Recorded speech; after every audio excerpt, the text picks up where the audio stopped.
ஜெய ஜெய சங்கர ஹர ஹர சங்கர மகா பெரியவா சரணம். அனைவருக்குமே வணக்கம். நாம் நமது குழந்தைகள் அனைவருமே நன்றாகவும், அது மட்டுமல்லாமல் நமது குழந்தைகள் எந்த தவறும் செய்யாமலும், அது மட்டுமல்லாமல் யாரிடமும் திட்டு வாங்காமலும் நன்றாக படிக்கவும், நன்றாக வேலைக்கு போகவும், நன்றாக சம்பாதிக்க வேண்டும், அவர்கள் நன்றாக இருக்க வேண்டும் என்று அனைத்து பெற்றோர்களுமே நினைக்கத்தான் செய்வார்கள். அப்படி அவர்கள் நன்றாக இருப்பதற்கு சிறு வயதிலிருந்து நீங்கள் இந்த ஒரு செயலை மட்டும் பூஜை அறைக்கு சென்று உங்களது குழந்தைகளுக்கு இதை நீங்கள் கற்பித்துக் கொள்ள வேண்டுமும். அது மட்டுமல்லாமல் நீங்களும் இந்த ஒரு செயலை செய்து வந்தால் உங்களது குழந்தைகளும், உங்களது குடும்பமும், உங்களது 7 தலைமுறைகளும் நன்றாக இருக்கும் என்று பெரியவா அவர்கள் கூறியிருக்கிறார்கள். உங்களுக்கு இதை போன்ற பெரியவா கூறிய எளிய பரிகாரங்கள் பற்றி தெரிந்து கொள்ள மறக்காம நம்ம சேனலை நீங்க சப்ஸ்கிரைப் பண்ணிக்கோங்க. அதாவது நமது குழந்தைகள் அனைவருமே எடுத்துக்கொண்டால் அவர்கள் தெரியாமல் ஏதாவது சிறு வயதில் அவர்கள் தவறுகள் செய்யத்தான் செய்வார்கள். நாமளே எடுத்துக்கொள்ளுங்களேன், நம்ம அனைவருமே சிறு வயதில் ஏதாவது தவறுகளை செஞ்சுக்கிட்டு தான் வந்திருப்போம். அனைவருமே தவறுகள் செய்யாமல் இருக்க மாட்டாங்க.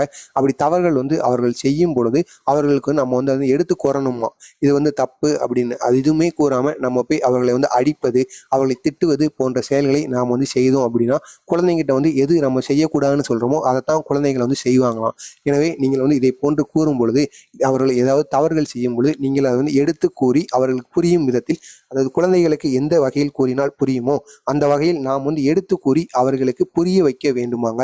அப்படி புரிய வைத்தால் மட்டுமே அவர்கள் அந்த தவறுகளை செய்யாமல் இருப்பார்களாம்.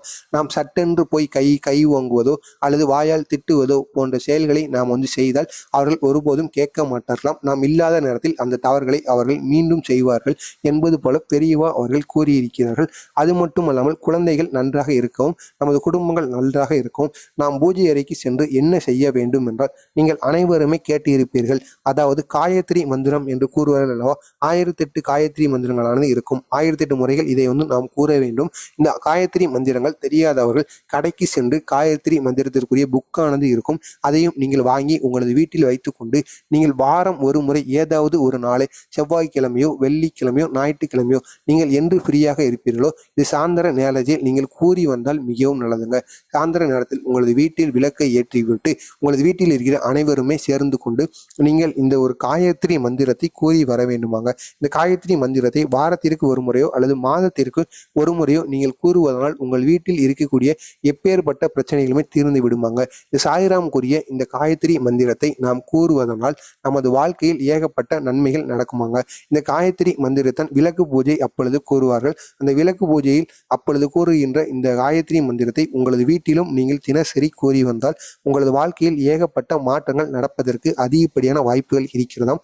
அது மட்டுமல்லாமல் உங்களது குழந்தைகளும் இதை கூறி வருவதனால் அவர்களின் வாழ்க்கையும் நினைத்து பார்க்க முடியாத அளவிற்கு நன்மைகளும், அப்படிப்பட்ட குழந்தைகளாகவும் அவர்கள் மாறுவதற்கு அதிகப்படியான வாய்ப்புகள் இருக்கிறதாம். இந்த காயத்ரி மந்திரத்தை சிறு வயதிலிருந்தே குழந்தைகள் கூறி வருவதனால் அவர்கள் வாழ்க்கை சிறப்பாகவும், அவர்கள் எந்த தீய செயல்களுக்கும் செய்ய மாட்டார்கள் என்று பெரியவா அவர்கள் உணர்த்தி இருக்கிறார்கள். மறக்காமல் நீங்களும் உங்களது குழந்தைகளுக்கும் சரி, நீங்களும் இந்த ஒரு காயத்ரி மந்திரத்திற்கு மாதத்திற்கு ஒரு முறையோ அல்லது வாரத்திற்கு ஒரு முறையோ ஏதாவது ஒரு நாளாவது இதை நீங்கள் தொடர்ந்து செய்து வாருங்கள். உங்களது வாழ்க்கை சிறப்பானதாக இருக்கும். இதை நீங்கள் பார்த்து கூட கூறலாம். அதில் ஒன்றுமே தவறுகள் கிடையாது. நீங்கள் காயத்ரி மந்திரத்தை கூறி வந்தாலே மிகவும் நல்லதுங்க. குளித்து சுத்தபத்தமாக இந்த காயத்ரி மந்திரத்தை நீங்கள் கூற வேண்டும். இந்த காயத்ரி மந்திரத்திற்கு அவ்வளவு பவர்ஃபுல் எனர்ஜியானது இருக்கிறதா. மறக்காமல் இதை மட்டும் செய்து வாருங்கள். உங்களது குழந்தைகள் நன்றாக வளர்வார்கள். உங்களுக்கு இதே போன்ற பெரியவா கூறிய எளிய பரிகாரங்கள் தொடர்ந்து வந்து கொண்டே இருக்க மறக்காம நம்ம சேனலை சப்ஸ்கிரைப் பண்ணிக்கோங்க. ஜெய ஜெய சங்கர ஹர ஹர சங்கர மகா பெரியவா சரணம். நன்றி, வணக்கம்.